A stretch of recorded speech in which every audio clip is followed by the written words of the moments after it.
Jackie, they talked about a lot of sleepless nights, a lot of time at home where you're not really there as they're thinking about this case.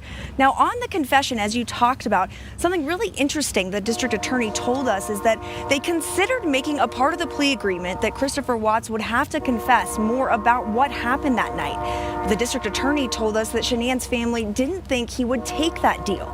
We also learned much more about what prosecutors believe happened that night.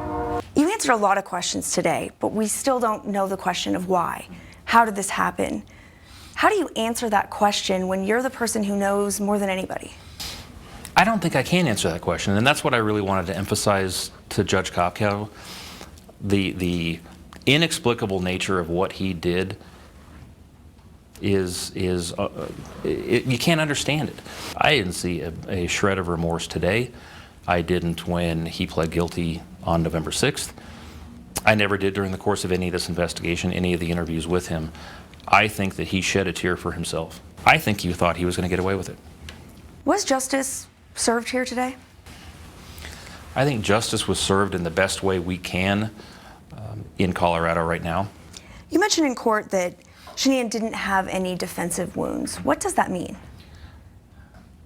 What was odd or striking to me was, I think if somebody came up and put their hands around somebody's neck, the first thing a victim's going to do is grab onto the hands or the arms and try to pull them away, or scrape or claw or bite or whatever to try and get that person's hands off of their throat.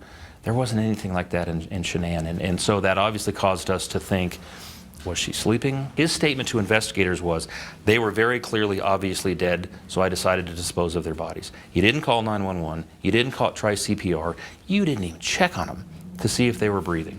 When you hear that, you're thinking, this just doesn't add up.